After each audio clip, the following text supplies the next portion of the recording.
नमस्कार। Speaking for India पहले podcast की सफलता के बाद कलिंगर महिला अधिकार परियोजना लागू की। डीएम के डायमंड जुबली महोत्सव मनाकर एक बार फिर आपसे जुड़ने आया हूं। कलिंगर महिला अधिकार परियोजना लागू होने के साथ सोशल मीडिया में एक चर्चा होने लगी है, उसे मैं आपसे बांटना चाहता हूं। एक महिला पूछती है कि हमारे मुख्यमंत्री के कहे 1000 रुपए तो आ गए, प्रधानमंत्री के कहे 15 लाख कहां है? इसकी पूरे तमिलनाडु में चर्चा है। बीजेपी सरकार ने नए संसद भवन को बनवाकर उद्घाटन भी बड़े उल्लास से किया है। संसद भवन भले नया हो, पर उनकी सोच वही पुरानी। हमारा देश, देश की जनता फिर से बीजेपी से धोखा न खाए, इसलिए स्पीकिंग फॉर इंडिया पॉडकास्ट श्रृंखला चला रहे हैं। 2014 और 2019 की तरह 2024 में जनता धोखा न खाए। 2014 सरकार में आने से पहले गुजरात को आधार बनाकर, जैसे कि वहां शहद और दूध की नदियां बह रही हों, ऐसा प्रचार कर अपने आप को विकासवादी नायक के रूप में स्थापित किया था नरेंद्र मोदी ने। 60 वर्षों तक कांग्रेस ने इंडिया में शासन किया। मुझे 60 महीने दो, मैं इंडिया को विकसित देश बना दूंगा, ऐसा कहा था मोदी ने। उनको 60 महीने ही नहीं, बल्कि दोबारा 60 महीने इंडिया की जनता ने दिए। क्या इंडिया विकसित देश बना? इस प्रश्न का उत्तर तो उनको ही देना चाहिए। किन किन बिंदुओं पर उन्होंने इंडिया को विकसित किया है, क्या ये बता सकते हैं? मोदी जी ने कहा था कि 5 T ही उनके लिए महत्वपूर्ण है: टैलेंट, प्रतिभा, ट्रेडिंग, व्यापार, ट्रेडिशन, परंपरा, टूरिज्म, पर्यटन, टेक्नोलॉजी, प्रौद्योगिकी। क्या इन 5 में एक भी पूरा किया है? मेरे अनुसार 5 C ही बीजेपी की सरकार में है: कम्युनलिज्म, सांप्रदायिकता, करप्शन, भ्रष्टाचार, कॉर्पोरेट कैपिटलिज्म, पूंजीवाद, चीटिंग, धोखाधड़ी, कैरेक्टर असैसिनेशन, चरित्र की उन्मादी। इन 5 C को धारण करने वाली ये सरकार है, ऐसा ही कह सकते हैं। इन सभी बिंदुओं को अपने चकाचौंध प्रचार के माध्यम से छुपाती आई है बीजेपी। मगर अब इंडिया गठबंधन बना है। इस इंडिया गठबंधन के नेतागण भाजपा के मुखौटे को तार तार कर रहे हैं। प्रधानमंत्री मोदी का दिखावा भी उजागर हो गया है।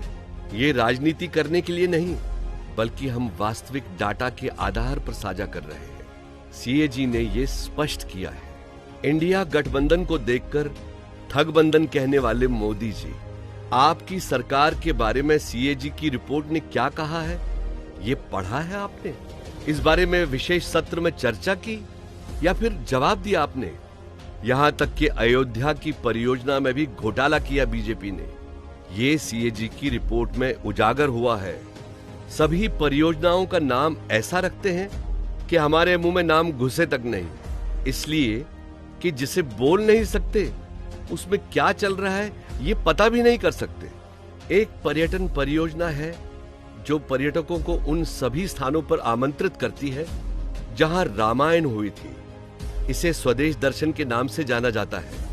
उत्तर प्रदेश, मध्य प्रदेश, हिमाचल प्रदेश, सिक्किम, गोवा और तेलंगाना में भी लागू कराने का दावा किया गया था। इस परियोजना के माध्यम से कई करोड़ रुपए बर्बाद किए हैं, ऐसा आरोप सीएजी ने लगाया है। इस रिपोर्ट से पता चलता है कि इस अनुबंध में कितनी गड़बड़बाजी हुई है। आगे सीएजी ने यह भी बताया है कि जो वादे बीजेपी सरकार ने किए हैं वो पूरे नहीं हो सकते।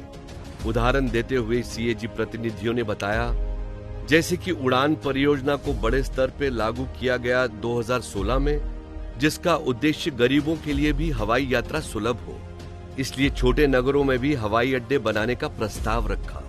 केंद्र की सरकार ने उड़ान परियोजना के लिए 1089 करोड़ रुपए आवंटित किए।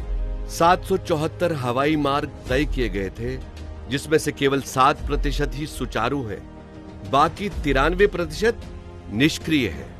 उदाहरण के लिए तमिलनाडु में सेलम, तंजावुर, रामनाड और वेल्लोर जैसे शहरों को उड़ान परियोजना में सम्मिलित किया था, पर हवाई कनेक्टिविटी केवल सालेम में ही हुई थी, वो भी अब नहीं है। सीएजी की रिपोर्ट बताती है कि 774 हवाई मार्ग में से 720 अभी भी निष्क्रिय हैं। अगली पंक्ति में सीएजी इंडियन रेलवे का ब्यौरा देते हुए बताती है कि इंडियन रेलवे का 2021-22 का खर्चा यदि 107 रुपए है तो मुनाफा केवल 100 रुपए है।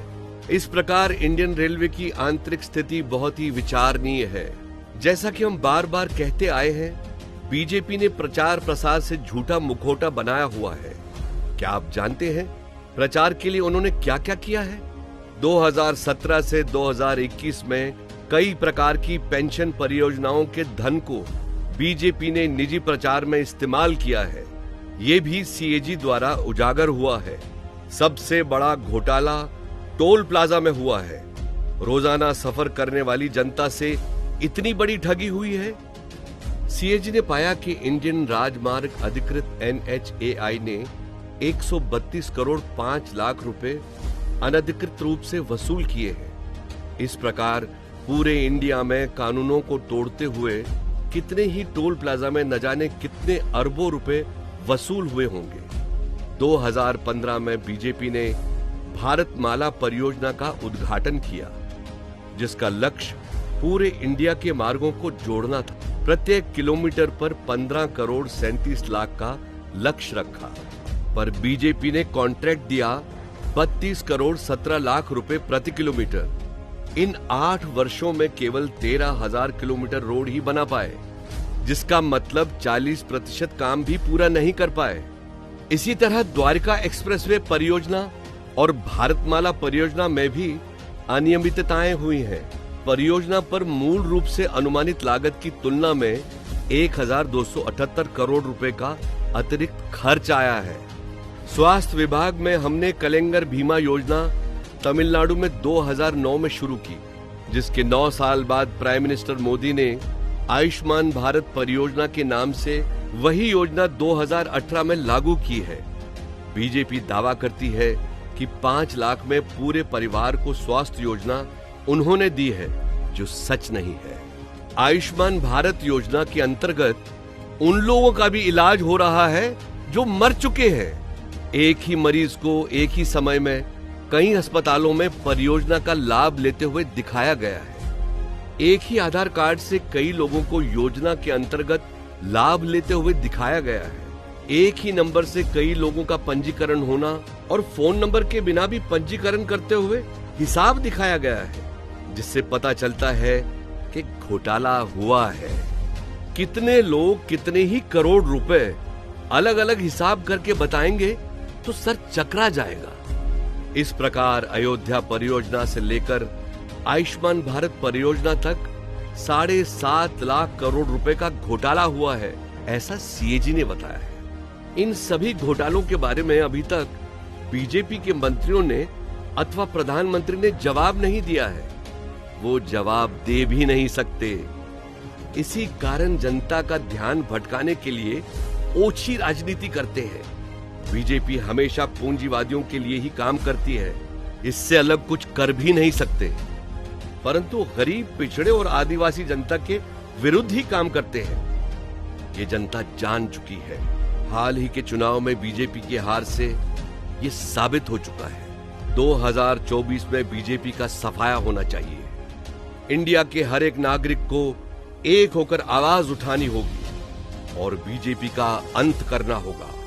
बीजेपी के सांप्रदायिकवाद, पूंजीवाद राजनीति और भ्रष्ट सरकार को खत्म करना हमारा कर्तव्य है।